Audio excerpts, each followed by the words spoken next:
Welcome back to the deep dive. Today, we are opening the books on something that feels, well, heavy, both literally and figuratively. We are looking at the NISM Series-X-A certification material, specifically Chapter 7, Introduction to Investment. The big one. It is. I have spent the last few hours just going through the source text, the syllabus, and the regulatory notes, and I have to be honest with you, it's dense. It feels like someone took the entire universe of finance, put it in a blender, and just poured it into 30 pages. It can certainly feel that way. It's a bit of a shock to the system. You open the chapter, and you are immediately hit with this wall of lists. Equity, debt, commodities, real estate, art, distressed securities, Right. and then the regulations on top of all of that. It's a lot of noise at first. Exactly. It feels like we are trying to boil the ocean here. But as I was reading, I realized we can't just skim this. I mean, if we want to pass this exam, and more importantly, if we actually want to advise clients later without sounding like we're reading off a teleprompter, we need to understand the mechanics here. That's the key. So help me orient myself. Is this just a laundry list chapter, or is there a narrative here? Is there a thread we can pull on? There is absolutely a narrative, and it's actually, quite elegant once you see past all the bullet points.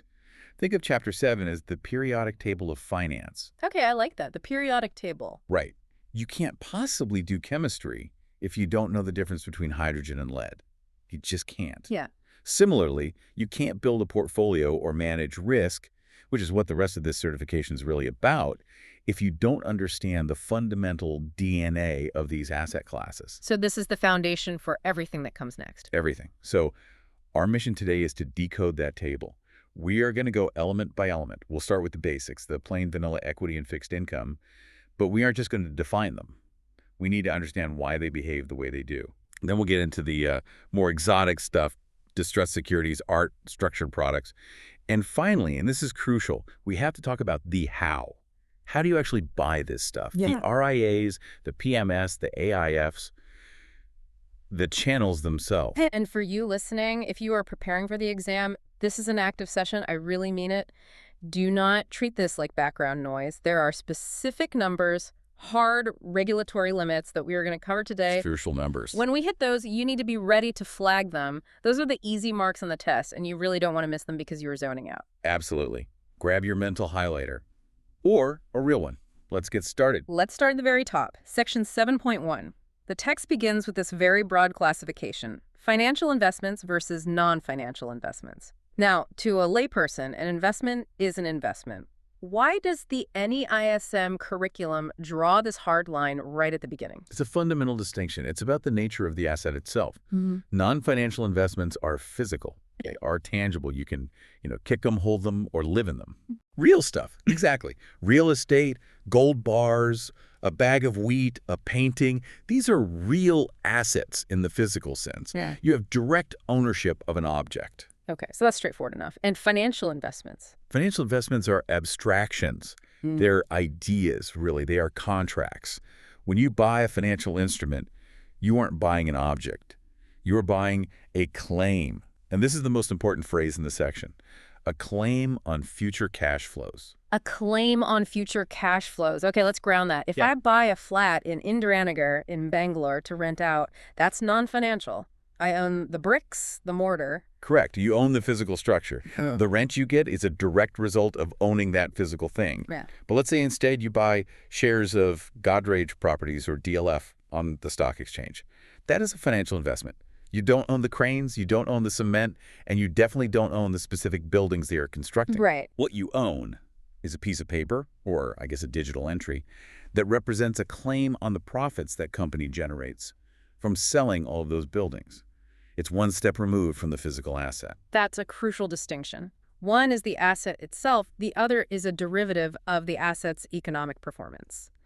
Now, within that financial bucket, the text immediately splits the world into two massive camps: debt and equity. The classic divide, the north and south pole of finance. And it really, really comes down to one simple question. Are you an owner or are you a lender? Okay, so if I'm in equity, I'm an owner. Yes. You have skin in the game. Yeah. You take the ultimate risk, you get the voting rights, and you get a claim on the residual profits. What do you mean by residual? It means you get what's left over after the company pays its suppliers, its employees, its taxes, and its lenders. Whatever is left, that's yours. So if the company doubles in value, I double my money. But if it goes bust, You're the last in line to get paid. yeah. You might get nothing.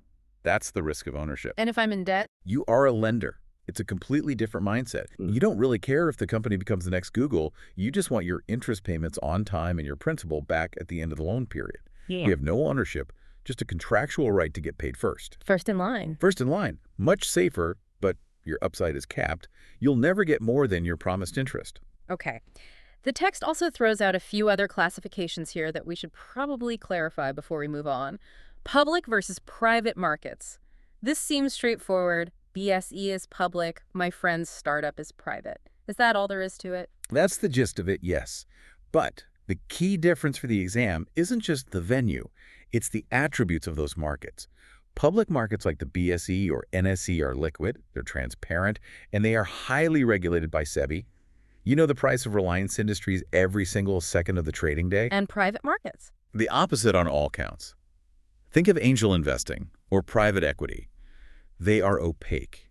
You might not know the true value of your investment for years.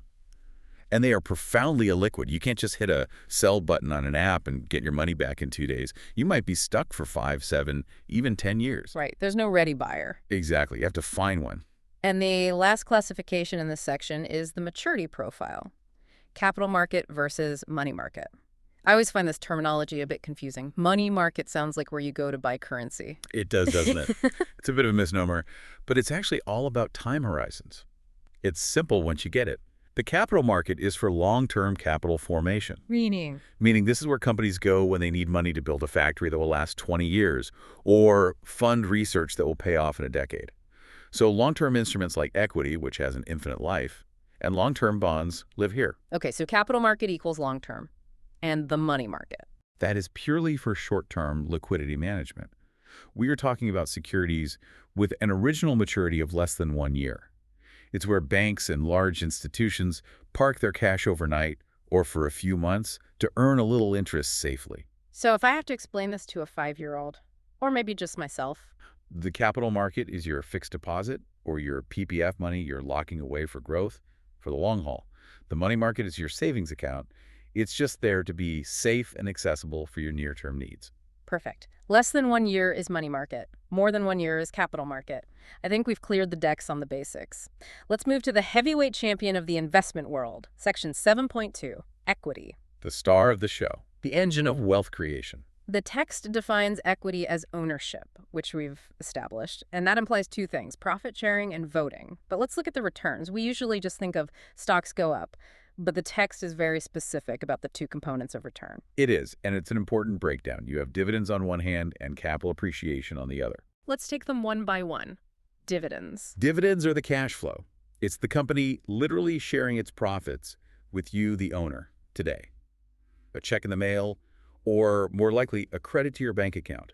It's your reward for being a shareholder. And capital appreciation. That's the growth in the stock price itself. It's the market's collective belief that the company will be worth more tomorrow than it is today. It's a bet on the future. So one is cash in hand, the other is on paper gains. Precisely. A mature, stable company like an ITC might give you a lot in dividends. A young, fast-growing tech company might give you 0 dividends, but hopefully a lot of capital appreciation. Okay, there is a line in the source material here that I circled. It says, over the long term, equities provide time diversification benefits. Now, time diversification sounds like a very fancy buzzword. What does it actually mean on the ground? It's a very powerful concept that defends equity against its biggest critic, volatility. If you look at the Nifty or the Sensex on a daily basis, it's a heart attack waiting to happen, up 2%, down 3%. It looks incredibly risky. It does. But time diversification means that as your holding period increases, the probability of a negative return dramatically decreases. The daily noise starts to cancel out. So time dilutes the noise. Exactly. If you check your portfolio every single day for a year, you'll see a lot of red days. It will feel very risky. But if you check your portfolio only once every 10 years, you likely won't see the daily crashes. You'll just see the general upward trajectory of the economy reflected in your stocks. The risk smooths out over time. That's a very comforting thought for a long-term investor. But now we have to get a bit uncomfortable. We need to talk about preference shares. The text goes into a surprising amount of detail here. It does, and for good reason. Preference shares are strange creatures. They are hybrid instruments. They sit in this twilight zone between debt and equity, and the exam loves to test the nuances. Okay, so why the name preference? Who are we preferring and for what? We are preferring the investor over the common ordinary shareholder. The name comes from the preferential right they hold in two key situations. First, dividends. If the company decides to pay a dividend, the preference shareholder must be paid first. Before the regular folks. Before the regular equity guys get a single rupee. And second, liquidation.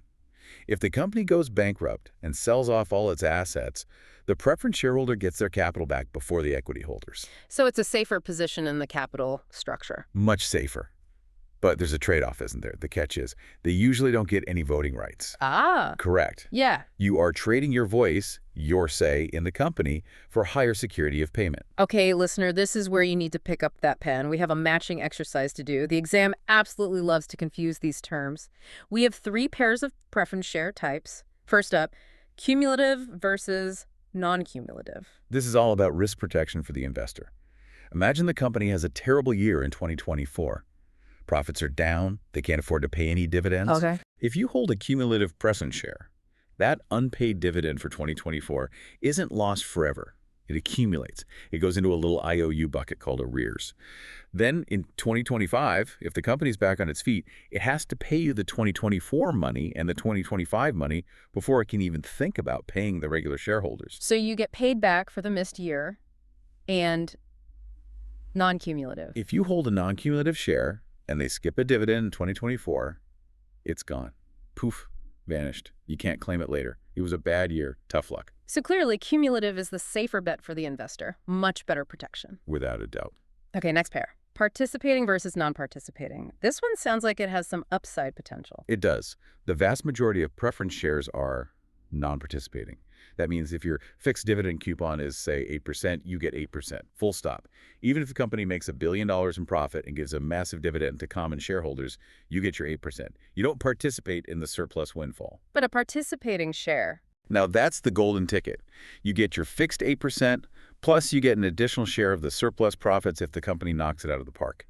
It's quite rare, but it's a very investor-friendly feature. So you get the safety of the preference structure plus a little bit of the equity upside. The best of both worlds, in a way. And finally, the third pair, convertible versus non-convertible. This one is more self-explanatory. A convertible preference share gives you, the investor, the option, not the obligation, to trade your preference shares for normal equity shares at a predetermined ratio at a later date. Why would I want to do that? Because the stock price might skyrocket. Imagine you have a preference share paying 8%, but the company's equity stock goes up 500%. Yeah. You'd want to convert, right? You want to switch from being a lender type to an owner type to capture that massive upside. I see. It lets you join the party if things go really well. Exactly. It's a call option on the company's success. Okay, that covers the standard stuff. But then the text drops a case study that seems very specific to the Indian market. DVRs, differential voting rights. Flag this immediately. I cannot stress this enough. This is almost guaranteed to show up in some form because it's a major deviation from the standard company law principle of one share, one vote. So a DVR allows a company to issue shares that don't follow that one-to-one rule. Essentially, yes. It allows a promoter or a founding family to issue shares to the public that have fewer voting rights, or sometimes more. But in India, it's usually fewer. The logic from the promoter's side is, I want to raise capital from the public to grow, but I don't want to dilute my control over the company. They want the money without giving up the power. Precisely. And the text uses Tata Motors as the prime example for this. Yes, specifically the 2008 Tata Motors issue. You need to know the context for this. This wasn't random. In 2008, Tata was in the middle of acquiring Jaguar Land Rover. It was a massive company-defining acquisition. They needed a lot of cash, and they needed it fast. But they didn't want to lose control of the company. Exactly. The Tata family's holding would have been diluted. So they used this DVR instrument. So what was the deal structure? What were the number? Flag this for the exam. The Tata Motors DVR shares had only 1/110th of the voting rights of an ordinary share. So you needed to own 10 DVR shares just to cast one vote. That is a massive reduction in your power as a shareholder. A 90% reduction. So why would anyone buy that? Why would I voluntarily give up my vote? because everyone has a price. To compensate investors for that lack of power, Tata offered a 5% higher dividend on the DVR shares compared to the ordinary shares. So you get paid more. You get paid more in cash. Plus, the shares themselves almost always trade at a discount in the market compared to the ordinary share, so you get a cheaper entry price as well. It's a trade-off then, voice versus value. The text lists a few other companies that have issued them too: Pantaloons Retail, Gujarat NRE Coke, Jain Irrigation. Correct. But notice something about that list. It's short. It is very short. The text says adoption has been limited in India. Why hasn't this taken off if it seems like such a great tool for promoters? Well, Indian retail and institutional investors have been pretty skeptical. The discount between the DDR and the main share often gets too wide, sometimes as much as 30 or 40%, which investors don't like. And the liquidity is often much poorer. Meaning it's harder to buy and sell. Much harder. If you try to sell a large block of DVRs, you might actually crash the price yourself. So while it's been legally permitted in India since the year 2000, it just hasn't become the norm. But for the exam, you absolutely must remember: Tata Motors, 110th votes, 5% extra dividend. Got it. Okay, let's shift gears completely. We are leaving the world of ownership and entering the world of lending. Section 7.3, fixed income. Or debt, as it's more commonly known. These are basically loan agreements. They are contracts where the borrower promises to pay you, the lender, specific cash flows at specific times. That is, interest plus principal. Simple enough, but the text makes a distinction here right at the start between transferable and non-transferable debt. It's an important practical point. A standard bank loan, like your home mortgage, is usually non-transferable. If you take a mortgage from HDFC Bank holds it. They can't just sell your specific loan to me tomorrow. Okay. But a bond is designed to be transferable. It's a security. I can buy a bond issued by the government today and sell it to you on the NSE's debt market tomorrow. That transferability is what creates the entire bond market. Right. And let's talk about the biggest borrower in that market, the government. G-SECs. Sovereign debt. This is the bedrock of the entire financial system. It's the benchmark against which every other investment is measured. And how do we classify these, again, by the time horizon? Yes, just like we did with the money in capital markets. If the central government borrows for less than 1 year, they issue treasury bills, or T-bills. These are short-term instruments. Like for longer than a year. They issue government bonds or dated securities. You'll see them listed in the newspaper with names like 7.18% GS 2033 or something similar. That tells you the coupon rate and the year of maturity. What about the state governments? Can Maharashtra or Tamil Nadu issue their own bonds? They can, and they do, all the time. These are called SDL, state development loans. They're a huge part of the Indian bond market. Yeah, the text uses a very old-fashioned, almost British term here. It calls these government instruments gilt-edged securities. It's an old term from the London market. It implies the highest possible quality, like a book with pages edged in real gold. The core idea is that G-SECs issued by the central government carry practically zero default risk. Zero. Is anything truly zero risk? In terms of default, yes, practically zero. The government has a superpower that no company has. It can print the rupees it owes you, or it can raise taxes on the entire population to pay you back. So you will get your rupees back on the maturity date. Guaranteed. But the value of those rupees might have changed. Now that's a different risk. That's inflation risk. But the risk of not getting paid default risk is considered non-existent. Okay, so that's the risk-free floor. Now let's step up the risk ladder to corporate debt. This is where things get much more interesting and much more complex. When a company like Reliance or Tata Steel borrows, they don't have a printing press in their basement. They have to actually make money from their business to pay you back. So there is a very real default risk. And that risk has a price. This leads us to the concept of the credit spread. This is a term I hear analysts throw around constantly on business news. Spreads are widening, spreads are tightening. Break this down for us. What is it? Think of the credit spread as the risk premium. It is the extra juice, the extra interest you demand for taking a chance on a company instead of lending to the super safe government. Okay, so how do we calculate it? It's simple subtraction. You take the yield of a corporate bond and you subtract the yield of a government bond of the exact same maturity. The difference is the spread. Give me an example with numbers, a real-world example. Sure. Let's say today, the Indian government 10-year bond is paying a yield of 7%. Now, Reliance Industries, a very strong company, wants to issue its own 10-year bond. Investors will look at Reliance and say, you're strong, but you're not the government. So they'll say, I'll lend to you, but I want 9%. So the spread is 2%. Exactly, 9% minus 7%. The credit spread on the Reliance bond is 2%, or 200 basis points. That 2% is the price Reliance pays for not being the sovereign government. And if a riskier company came to market, say a smaller, less stable company, Their spread would be much wider. Investors might demand 12% from them. In that case, the spread would be 12 minus 7, which is 5%.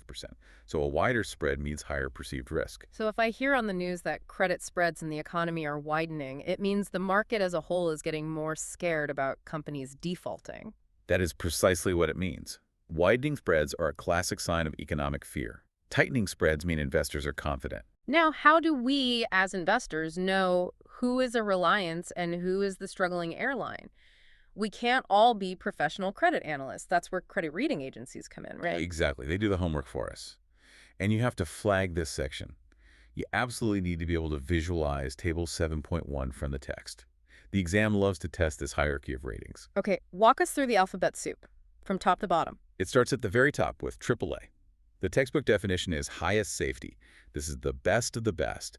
The fortress balance sheets.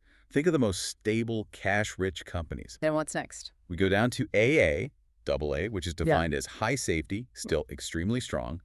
Then we have A, which is adequate safety, good, but not perfect. And then we hit BBB, triple B. The definition is moderate safety. Stop right there. Put a big, thick red line under BBB in your notes. Okay. Why? What's so special about BBB? BBB is the cutoff. It's the border between safety and speculation. It's the most important line in the entire corporate bond market. That sounds a bit dramatic. It's not, really. In the institutional world, it's a matter of life and death. Anything rated BBB and above is called investment grade. This is the universe where conservative investors like pension funds and insurance companies are allowed to play. And anything below BBB? Anything below BBB, so we're talking BBBC, is called high yield or, more colloquially, junk bonds. So the label itself matters that much? It matters immensely. Because of the investment mandates, many large pension funds, insurance companies, and even some mutual funds have strict rules in their charters that say we're only allowed to buy investment-grade bonds. I see. So if a company has a BBB rating and then it gets downgraded by one notch to BB... It's a catastrophe for them. Yeah. It's called becoming a fallen angel. The moment that downgrade happens, all those pension funds are forced by their own rules to sell the bond immediately, regardless of the price. Which would cause the price to crash. It crashes. There's a wave of forced selling. Liquidity dries up. It becomes incredibly expensive for that company to borrow money in the future. So for a corporate treasurer, staying above that BBB line is an absolute obsession. That is a crucial insight. BBB is the floor for investment grade. Anything below that is speculative. Let's quickly define the bottom of the barrel then. Below the line, you have ED, which is moderate risk, then B, which is high risk, then C, which is very high risk. These are companies that are on very shaky ground. And then there's D? D for default, correct. A D's rating means the company has already missed a payment or is expected to miss one momentarily. It's the end of the line. All right, we've covered the paper assets, stocks, and bonds. Now let's get physical again. We're moving to section 7.4, commodities. This is a fun section because it connects the abstract world of finance to the very real world of farming, mining, and energy. The text immediately splits commodities into two buckets, soft and hard. It's an easy way to remember them. Soft commodities are things that are grown. You plant them. Hard commodities are things that are extracted from the earth. You mine or drill for them. So soft would be things like Wheat, corn, sugar, soybeans, coffee, cotton, agricultural products. And the main risks there would be weather. Weather is the big one. The text explicitly mentions the Indian monsoon. If the monsoon fails, the wheat crop is poor, supply shrinks, and prices spike. Another key feature of soft commodities is that they are perishable. You can't store soybeans in a warehouse for 10 years. They'll rot. Makes sense. And hard commodities. These are your metals and energy. Gold, silver, copper, crude oil, aluminum, zinc. These are non-perishable. You can store a bar of gold for 1,000 years and it's still just a bar of gold. So why would an investor want to put this stuff in their portfolio? It doesn't pay a dividend. Two main reasons. The first is exposure to the business cycle. Take copper, for example. They call it Dr. Copper because it's said to have a PhD in economics. Because when the global economy is booming, what do? We build houses, we make cars, we wire electronics. All of that requires huge amounts of copper. So the price of copper is a great indicator of global industrial health. It gives you direct exposure to global growth. Okay, that makes sense. And the second reason? Correlation. This is the magic word in portfolio management. Commodities often have a low or even negative correlation to stocks and bonds. Meaning they move in different patterns. Exactly. When a shock like high inflation hits, stocks might crash and bonds will definitely crash. But commodities like oil and gold might zoom up in price. So adding them to a portfolio can act as a shock absorber. They are a powerful diversifier. But practically speaking, I'm not going to go out and buy a few barrels of Brent crude and keep them in my garage. Please don't do that. The text clarifies that most investment exposure here is taken through derivatives, specifically futures and forwards contracts on a commodity exchange, or through exchange-traded funds, ETFs. You are betting on the price movement, not taking physical delivery of the metal. Except perhaps for gold. Indians love physical gold. Gold is the big exception. It plays a unique role. It's the ultimate safe haven asset. When there's a war or a pandemic or when people lose faith in paper money and governments, they run to gold. It's been seen as a store of value for thousands of years. But the text notes a significant downside to holding gold. Yes, and it's important to remember this. Gold generates no current income. It doesn't pay a dividend like a stock. It doesn't pay interest like a bond. It just sits there inert. The only way you make money from gold is if the price goes up. That's it. It's purely a capital appreciation play. Moving on to another physical asset, Section 7.5, real estate. Another absolute favorite of Indian families. And for good reason. Real estate is a massive driver of the economy, and historically it's been a great inflation hedge because rents and property values tend to rise with the general level of prices. But the text highlights a major structural problem with direct real estate investment. It is lumpy. Lumpy, what a strange word. It means you can't buy it in small, smooth pieces. You can buy 500 rupees worth of a mutual fund. You absolutely cannot buy 500 rupees worth of a flat in Vandra. You need lakhs or crores. The ticket size is huge. And it's illiquid. Extremely illiquid. Yeah. If you have a sudden medical emergency, you can't sell just the bathroom of your house to pay the hospital bill. You have to sell the whole house, and that can take months, even years. So what's the solution to this lumpiness and illiquidity? The text talks about REITs. Real estate investment trusts. You should think of REITs as the mutual fundization of real estate. They solve these two core problems. How do they work? A REIT is a company that raises money from thousands of investors, small amounts from each. Then, it uses that big pool of money to go and buy a portfolio of high-quality, rent-generating commercial assets, grade A office parks, shopping malls, IT centers, warehouses. And the rent that comes from those properties? The rent is collected by the REIT manager, and by law, they have to distribute the vast majority of it, we're talking 90% or more, back to the investors in the form of dividends. So you get the benefits of real estate regular income and potential capital appreciation, but with the liquidity and small ticket size of a stock, you can buy and sell REIT units on the NSE for just a few hundred rupees. It completely solves the lumpy problem. That's a great innovation. Okay, let's get a bit more complex now. Section 7.6. Structured products. This sounds like something out of an engineering textbook. It is, in a way. It's financial engineering. Structured products are customized, bespoke investments. They aren't off the shelf.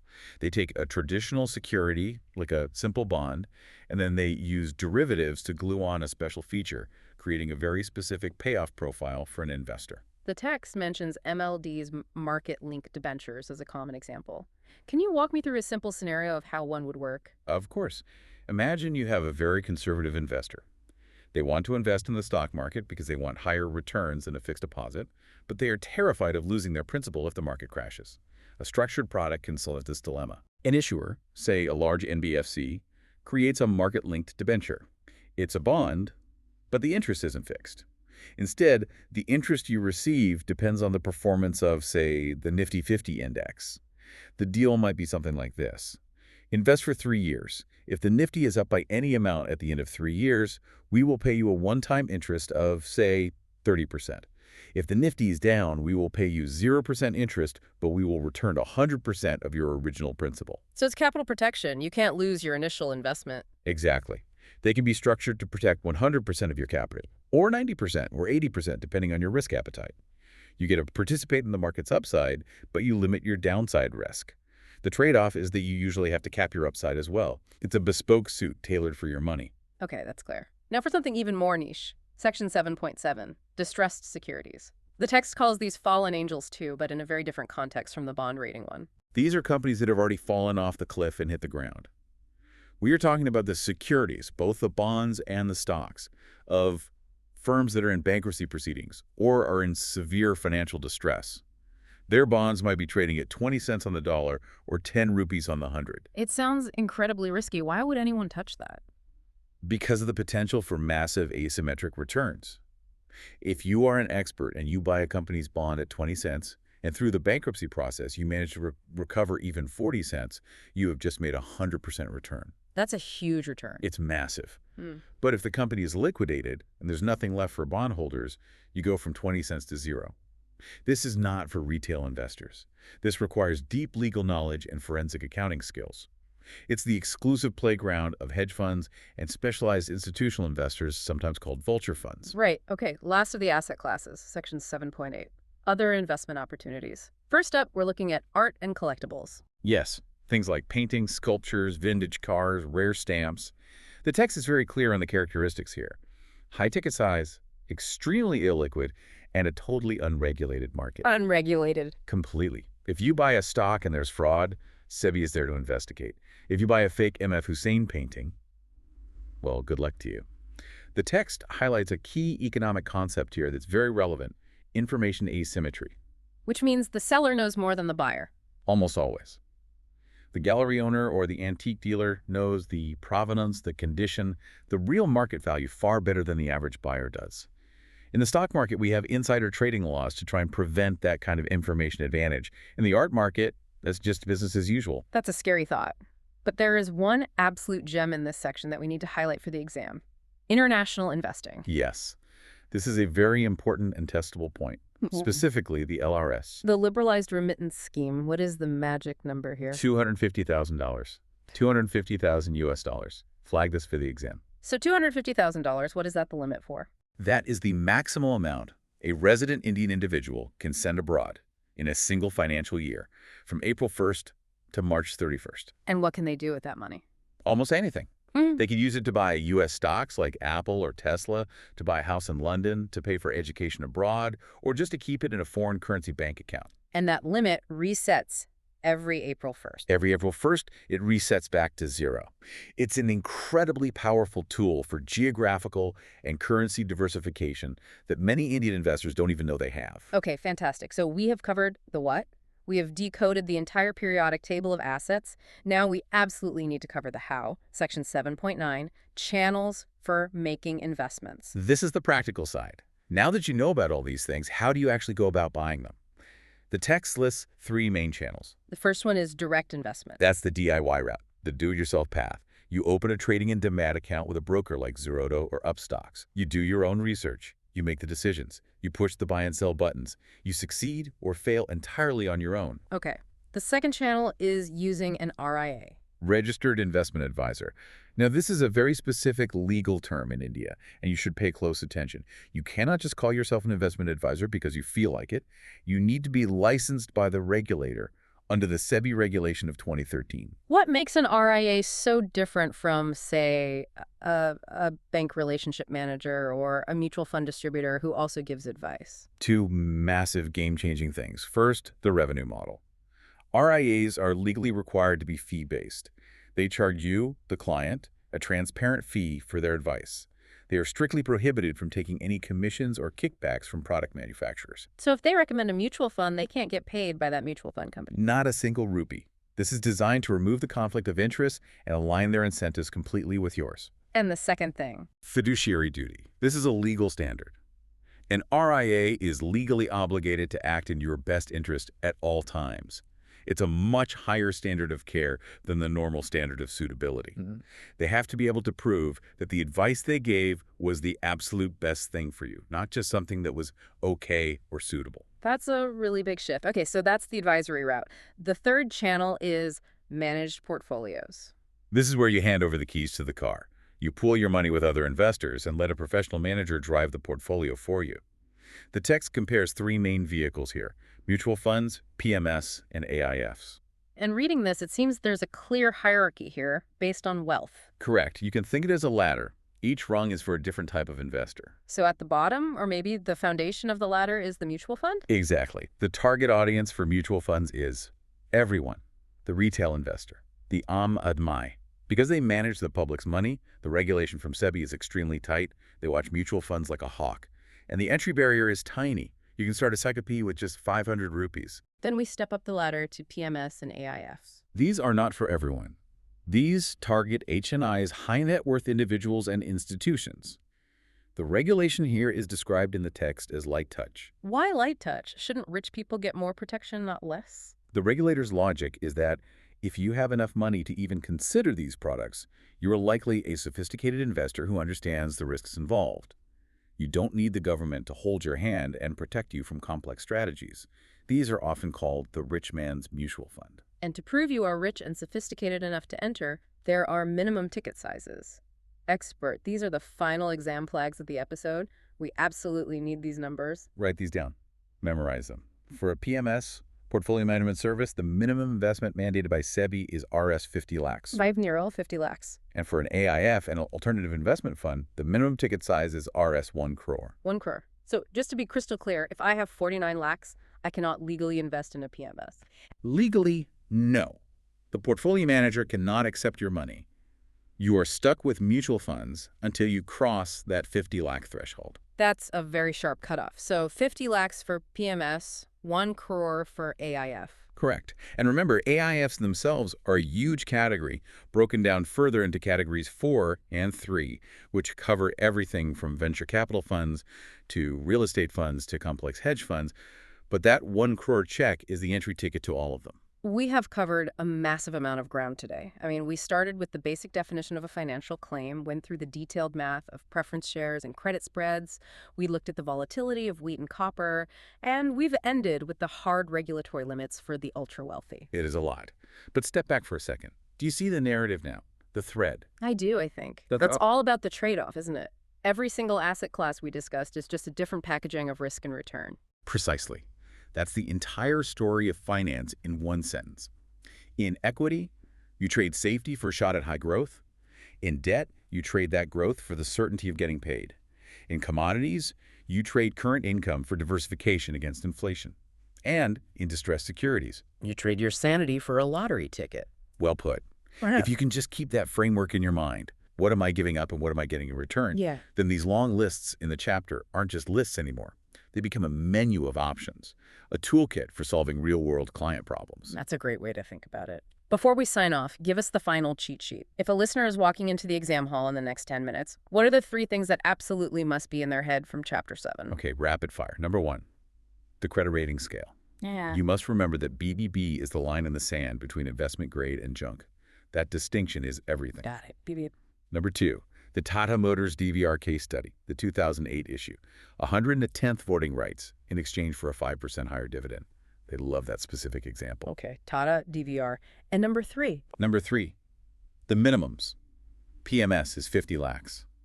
AIF is 1 crore.